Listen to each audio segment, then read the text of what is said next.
세인트루이스 제일장로교회 새벽 예배 나오신 성도님들을 진심으로 환영합니다.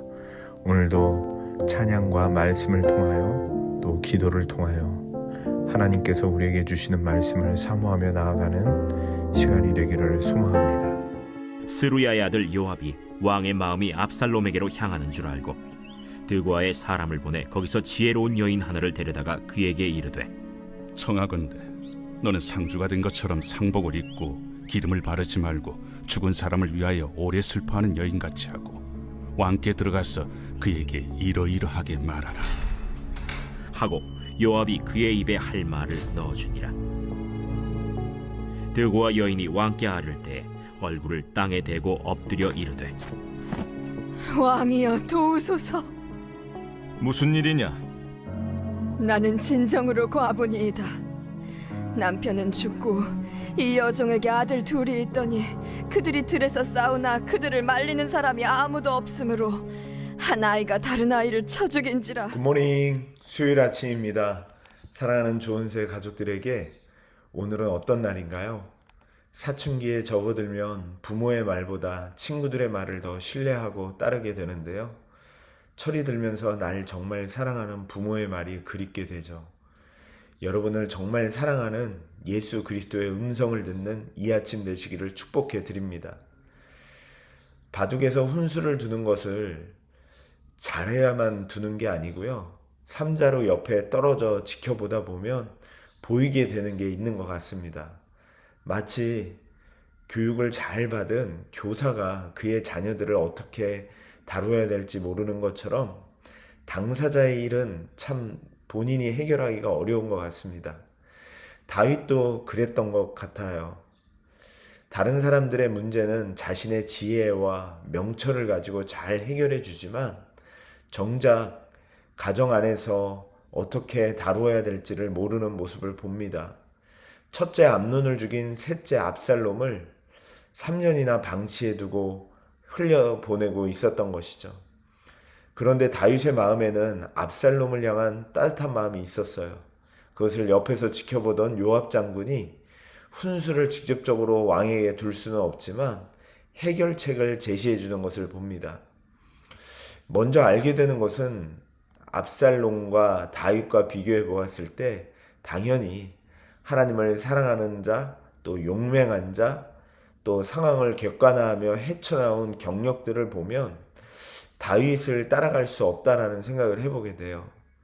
그럼에도 불구하고 옆에서 객관적으로 훈수를 둘 수 있는 요압 장군을 보면서 어떤 고민에 있을 때, 우리들이 상황을 만났을 때 혼자서 가슴앓이하며 고민하기보다 주위에 있는 영적 멘토나 담임 목사님에게 상담을 하고 함께 물어본다면 훨씬 더 하나님의 뜻 가운데 나아가는 데 도움이 될 거라는 생각이 듭니다. 무엇보다도 우리들에겐 예수님께 기도할 수 있죠. 우리 주위에 있는 많은 사람들이 없다 하더라도 우리 하나님 앞에 기도하면 그 하나님께서 가장 지혜롭게 우리의 삶을 객관화하며 인도해 주실 것입니다. 한 가지 더 팁으로 추천해 드리면 조금 더 길게 해보면 어떨까 싶어요. 기도를요. 저희들이 기도하다 보면 내 생각을 관철시키고 싶을 때가 많거든요. 그런데 하나님 앞에 길게 기도하면서 내 뜻을 꺾게 되고 하나님께 순종하게 되는 순간이 있는 것 같습니다. 그때까지 기도해 봅시다. 엎드려 봅시다. 그러면 우리 주님께서 더욱더 선한 길로 우리의 모든 문제와 상황을 이끌어 가실 것을 믿습니다. 그 하나님께 물어봅시다. 다윗이 어떻게 해야 될지 모르는 사이에 요압이 훈수를 두는데 드고아의 지혜로운 여인을 데려다가 그에게 이런 이야기를 하라라고까지 알려주며 훈수를 두죠. 다윗의 지금 상황이 생각나게끔 이야기를 담아줍니다. 이렇게 말해요. 저는 과부입니다. 그래서 두 아들만 보고 살았는데 글쎄 형이 동생을 죽인 것이죠.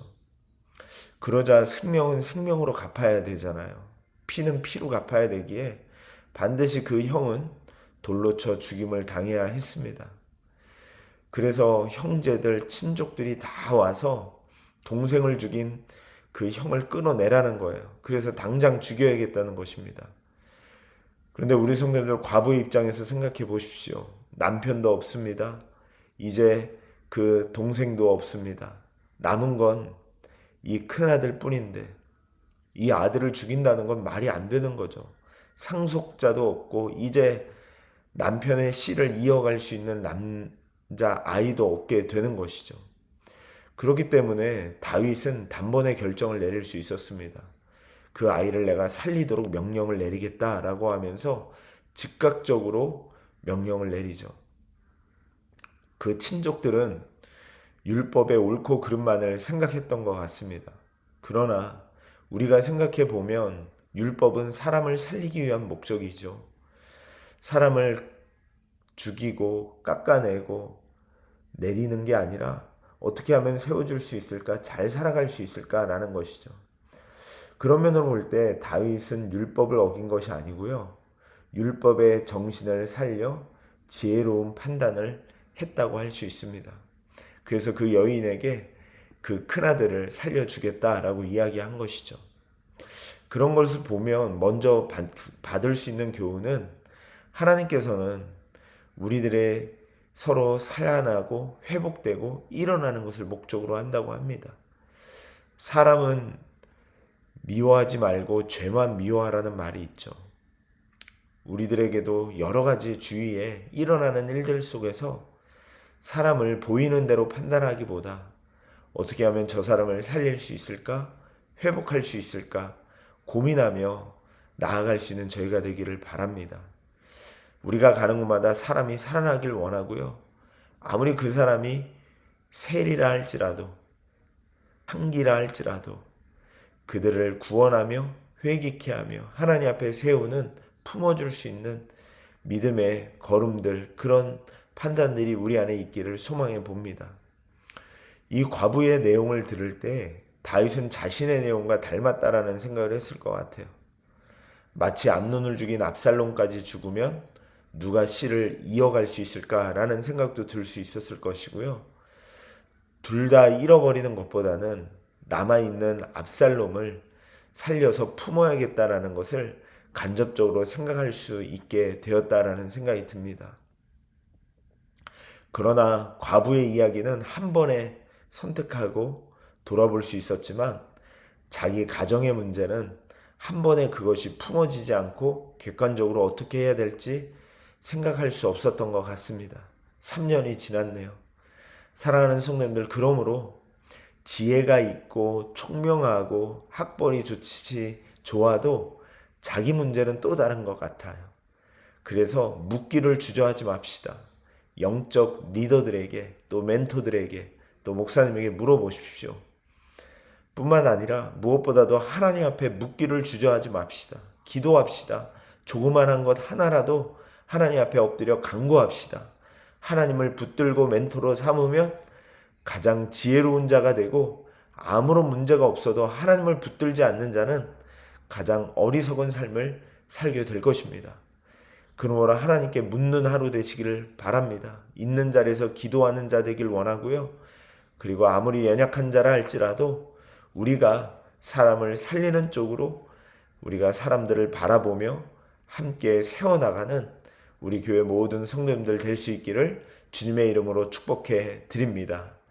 오늘 버퍼링 심해서 이렇게 녹화하게 되었어요. 현장에서 한 것이 녹음이 하나도 안 됐더라고요. 이 시간에는 제가 잠깐 기도하고 마치도록 하겠습니다. 하나님 아버지, 감사합니다. 오늘도 말씀 가운데 섭니다. 우리를 정말 사랑해서 주시는 하나님의 말씀에 귀 기울이고 그 하나님 앞에 물을 수 있는 하루가 되게 하시고, 많은 이들에게 하나님의 사랑을 흘려보내는 축복의 통로 되도록 인도해 주옵소서. 예수님의 이름으로 기도드리옵나이다. 아멘. 오늘도 믿음으로 승리하셨습니다. 오늘 저녁 8시에 수요 순예배가 있습니다. 공예배니까 다 나오시고요. 정 안 되시는 분들은 내일 또 오전 6시에 주온새로 저는 만나 뵙도록 하겠습니다.